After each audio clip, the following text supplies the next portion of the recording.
You're listening to Workforce Innovation News, powered by E32. Get ready to hear about all things workforce development and workforce innovation. And now, on to the episode.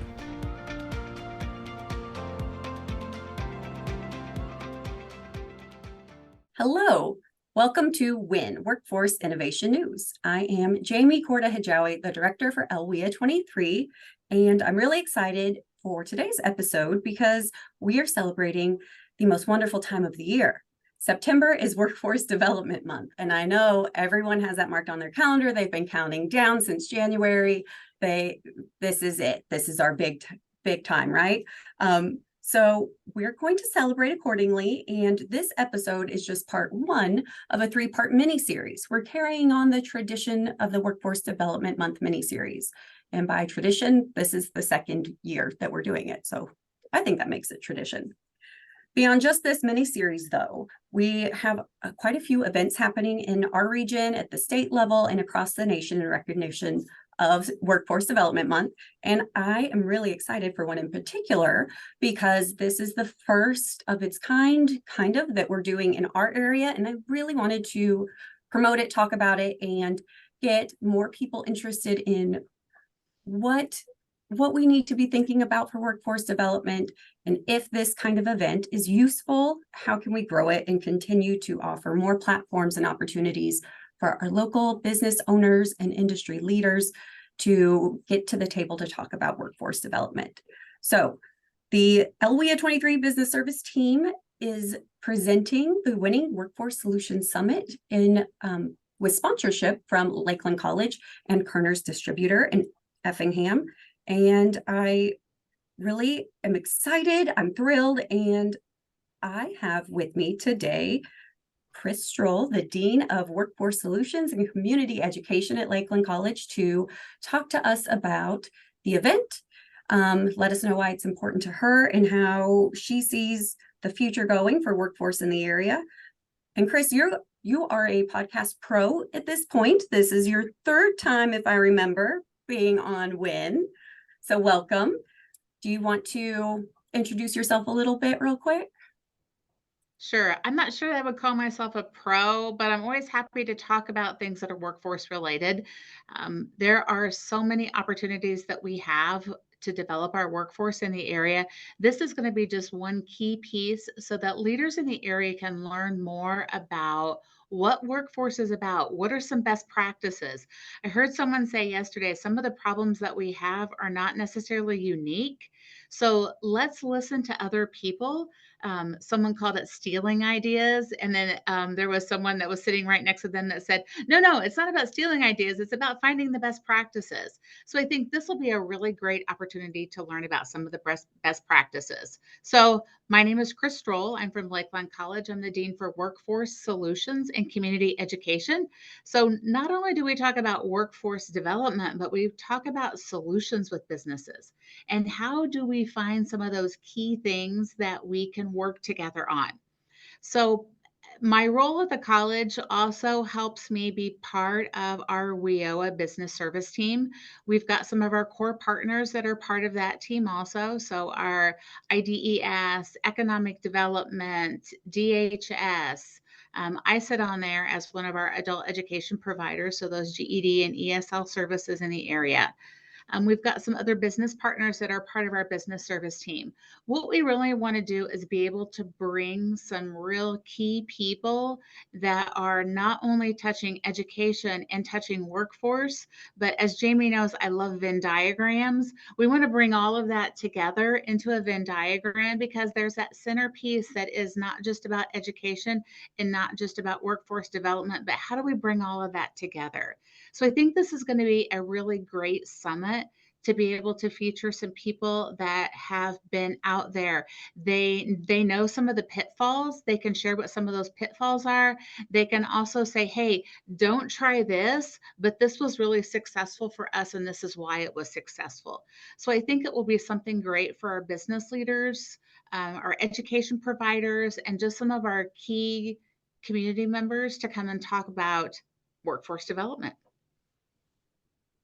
You make it sound like so much fun, even better than I could. I just get excited because it's getting everyone together to work towards a common mission, but you really break it down into something that sounds more professional and that maybe a higher caliber professional could understand and appreciate than me just saying it's going to be a lot of fun and there will be snacks. But we know everyone's just coming for the snacks.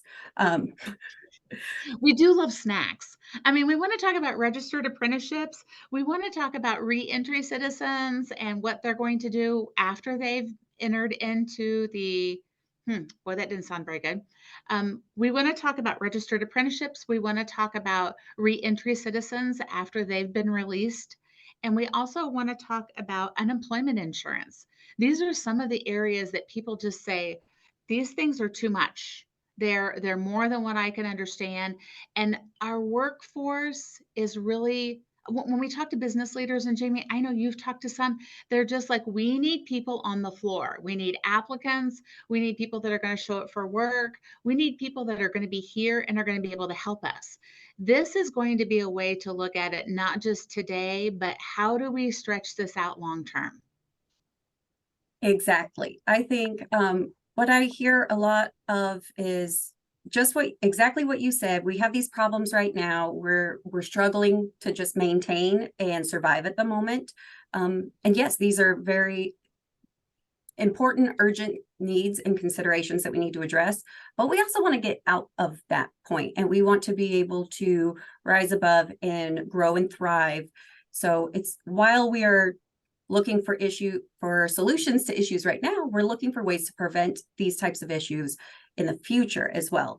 So these three topics you said, registered apprenticeships, re-entry populations, and unemployment insurance concerns, they are very important to business owners, to employers right now. And I think it's not a magical wand that's going to solve right now issues or even magically prevent future issues. But I think if we look at some of these small strategies here and here and here, all of that together is going to add up to make a significant impact. So we're starting small with those three topics, which are really pretty big topics in themselves, but starting small with just three at this particular summit. So it sounds like it's going to be a shorter event, right? Yes. Remind me what date and what time. I think I said it earlier, but maybe I didn't. It's September 26th, 9 to 11:30 at Kerner Distributing in Effingham. And we're restricted by grant funds. And that is, we want to make sure that we're good stewards of taxpayer dollars. So Kerner Distributing has graciously given us the room for the morning, and they are not charging us any rent on the room.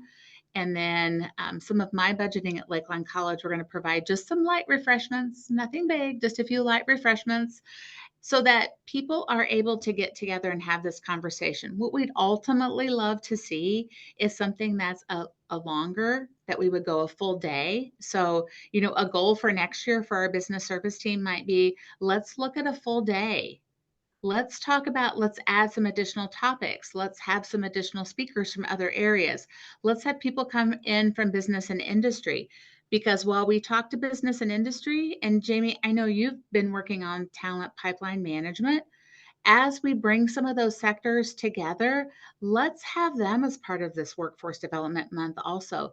Let's have them come in and talk about what some of their pitfalls are as a sector, because I think what we're going to find is we have some of the same pitfalls across sectors: childcare, housing, and the list goes on of things that aren't just unique to manufacturing or healthcare. They fall across the different disciplines and across the different employment sectors. You are absolutely right. I couldn't agree more. And the premise of the Workforce Innovation Board is that we are business led and that we are responding to current business needs at their speed. And local government and education does not always meet at the speed of business or run at the speed of business, but we're trying to, right? And I think also I would love to have more industry at the event next year. So I'm getting that this is a confirmation that we're going to do this again. Because I do really believe that we have some great partners in the public sector and education, and they are very generous and gracious with their time to come to these events to present. All of our presenters are volunteering their time.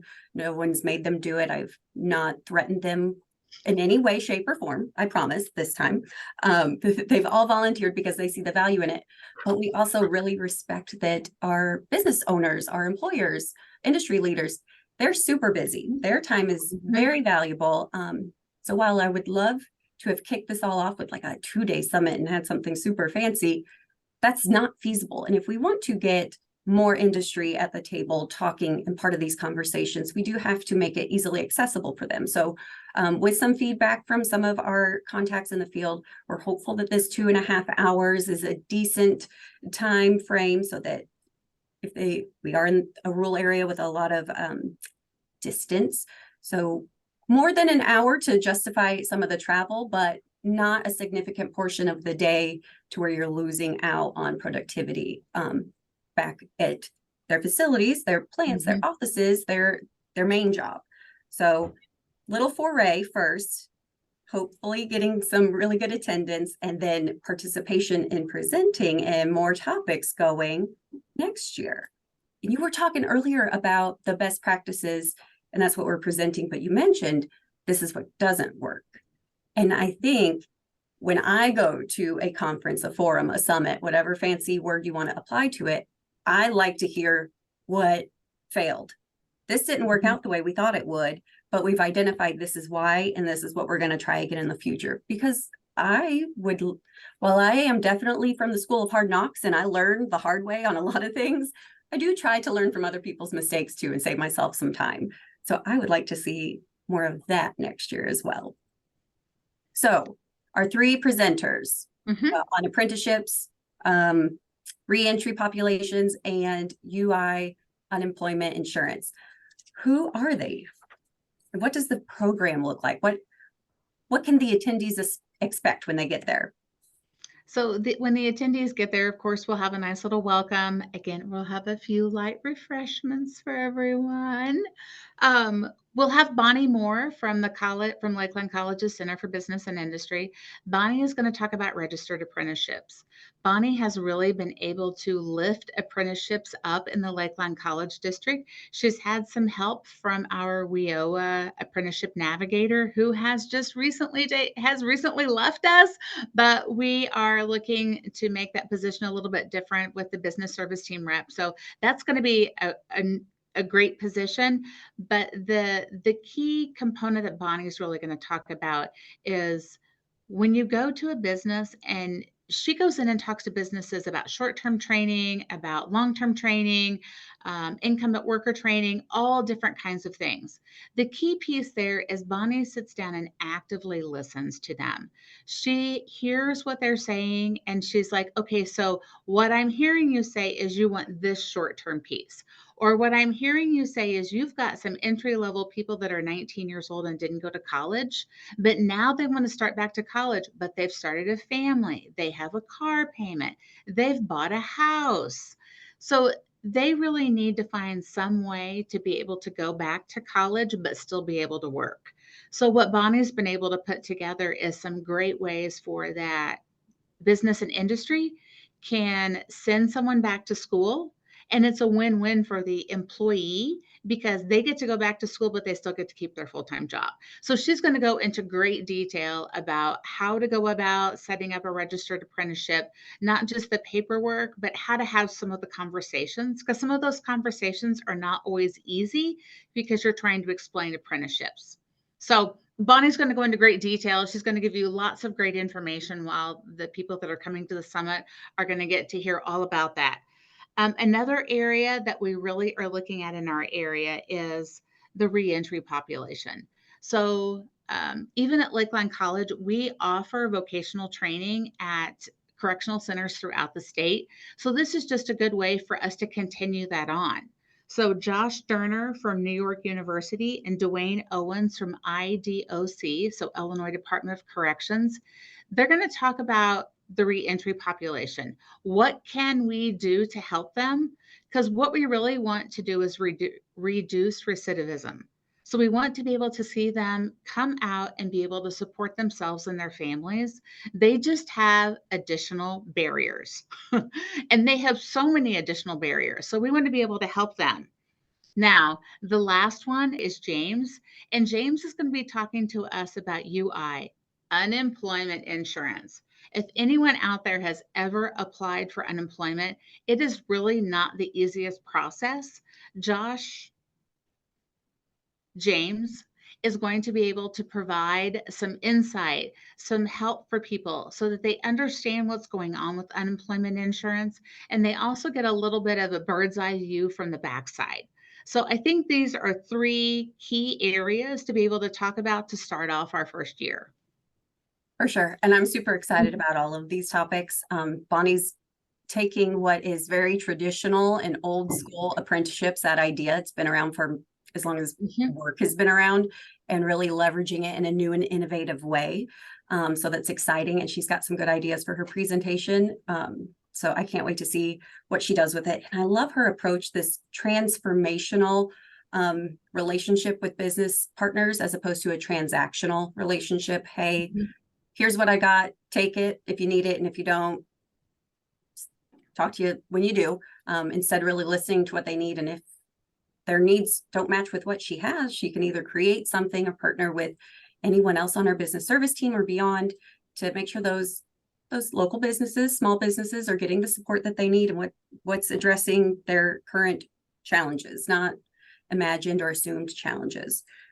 Josh Durner with the New York University, he's a grant manager on a grant to easily transition the reentry population into jobs immediately. And there's just been so much success tapping into that talent pipeline that often has been overlooked, that it is worth showcasing, one. And just two, I think there's also still a stigma about people who have felonies or who have spent time incarcerated, and how is it going to affect company culture. I think he's got some pretty good insights on how it positively affects company culture. And I'm excited for him and Dwayne to talk about that and kind of alleviate some of that stigma. And unemployment insurance law judge, honestly, unemployment insurance is still very murky to me. So I can only assume that small businesses that are involved in any uninsurance process, adjudication, anything like that, they've got some questions, they've got some concerns, and they need some clarification. So I'm really excited for this opportunity and to be able to bring it to LWIA 23. So, Jamie, you bring up a really good point about our reentry population. We're looking to diversify our populations no matter where we're looking. I think someone that has had a felony or has spent some time incarcerated, I think they've made a mistake. They've paid the price, and now it's time. Let's bring them back in. Let's find ways to be able to help them, because to be real honest, most of them probably just want to get back to their families and be able to support their families. So this is just a great way to be able to say, hey, come on board. We're here, we're ready. We want you to come and work for us. They typically have a very unique skill set. So let's utilize that skill set. absolutely. And they're very motivated. One of the things Josh talks about, I work with him on virtual job fairs while individuals are still incarcerated. They're going through these virtual job fairs to learn about the opportunities. And the feedback from Josh is that it gives them so much hope. Just sitting there in the institution and on the screen, seeing all these employers with these opportunities and reaching out directly to them, it gives them this glimmer of hope and excitement. And it's touching. I'm excited even to just be listening in on those virtual job fairs. So anything we can do to help that population and for our local employers to have additional potential candidates, I think that's two birds, one stone right there, right? Most definitely. All right. So how can attendees register for this event? So I would tell them the easiest way. We've got an Eventbrite location, but I would tell them just to visit us on social media. And there's a link there. They can go ahead and register right from there. And it's a very simple registration process. So go out there, get registered, come and visit with us on September 26th from 9 to 11:30 at Kerner Distributing. And I think there are going to be a lot of takeaways that business and industry community leaders can take back with them. So this isn't just something that a business leader can come to. If you've got someone in your community that's really looking for ways to be able to help the businesses in their communities or the small businesses in their communities, community leaders, mayors, come on in, city leaders,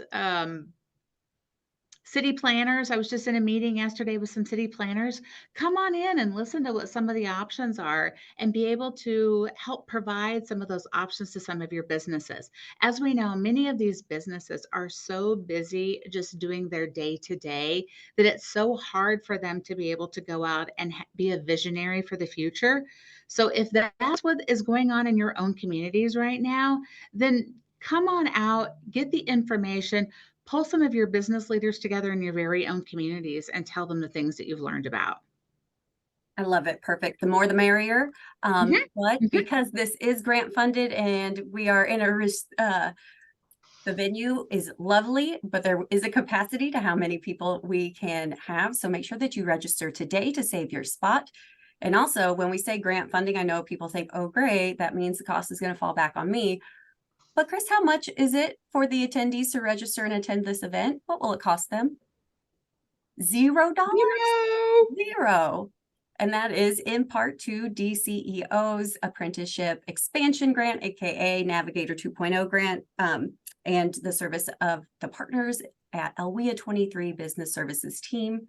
So the social media that you can check out is we're on Facebook, Instagram, LinkedIn, and YouTube at LWIA 23. Should bring any of those up, whichever platform you prefer. You can always check out our website, lwa23.net. The Eventbrite registration website is a little bit long, but if you search for Winning Workforce Solutions Summit 2023, you should be able to pull that up fairly easily. And with that, this is the first of one in a series of 3 mini series for Workforce Development Month, and in true fashion of celebrating traditions and making this so much fun. Chris, I have a couple rapid fire questions for you. So I'm going to ask you some random questions, and you know I am very good at random questions, personal experience. Yes.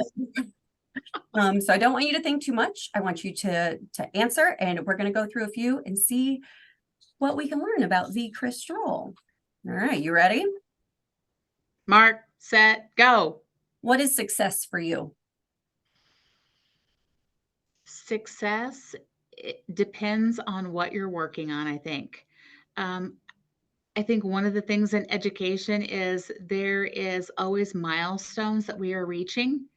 And success, take a moment to bask in the glory and celebrate the success, but keep working toward what is that next goal? How do we get to the students? How do we get to the people in our community? How do we work as a community college to best serve the individuals in our community? And that looks very different in many different areas. So one community that may be offering English as a second language, and another community that is some sort of incumbent worker training or leadership classes. So keep looking for the small wins, but keep working toward those bigger wins. So success is always out there. I love it. That is great. All right. So what's the first thing you notice about someone when you meet them? The smile on their face or the glow in their eye, the little glisten in their eye. Oh, that's a good answer. What is the best fashion advice you've ever received? The best fashion advice: dress according to where you're going. That's a good one. Mm. What is something you don't like? Nowadays, the kids say, what are your icks? I don't have kids that young, so icks, I would be like, what are you talking about? What's an ick? I don't like people who have a negative attitude. There are so many things that we have overcome in the last, even when you look at it, 50 years as a nation. Yeah. So I don't want people to be like, oh, that's not possible, or we can't do something like that. Let's find, again, it's about the small steps. Sometimes it's not the big steps. Sometimes it's the little steps that you take to get to the big step. Absolutely. And you say 50 years, I'm like, oh, back in 1950. And then I realize, no, No, this that is was the the year 70s. 2000 anymore. I'm a little behind. Sunrise or sunset? Sunrise. Sweet tea or unsweet tea? Unsweet. Coffee or tea? Coffee. What's your favorite dessert? Cheesecake. And what is something new happening in your life right now that you're excited about? My third child, our only daughter, is getting married in November. So we're very much so on a personal level looking forward to this. Talk about a series of 3. This is our series of 3. This is number 3, getting married. So very excited about that. On a work note, the area that I work in, workforce solutions and community education, we have experienced so much growth in the last 2 years. And there is so much more potential that we have out there. We have new people on staff. We have staff members that have been in their positions for 2 to 3 years now, and they are just really getting their foothold.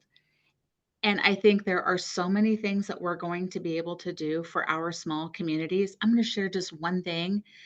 We did a Teens with Tools this summer, and we brought in faculty members, and they were at Effingham Junior High School. They had such a great experience. We're actually going to do a call to action for the community of Effingham to come out and serve the youth. So it's not just about the one piece that we do, it's also about how do we bring the whole community together to embrace the young people. Everyone wants to talk about all the things that they're doing or not doing, but in reality, like, let's all come together. It takes a village. I mean, that's a saying that's been around forever, but it takes a village.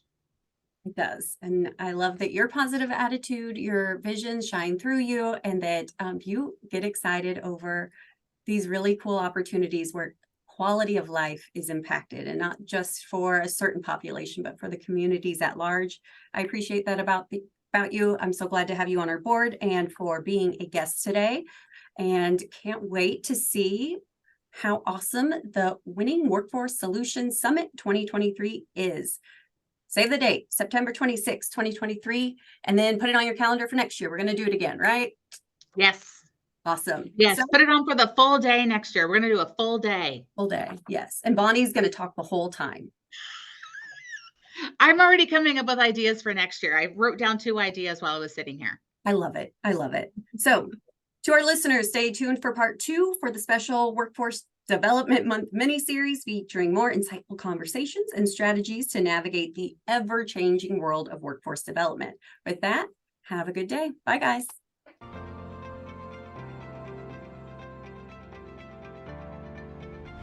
You've been listening to Workforce Innovation News powered by E32. Don't forget to subscribe to the podcast on Apple Podcasts, Google Podcasts, or wherever you listen to podcasts. To learn more about E32, visit lwa23.net.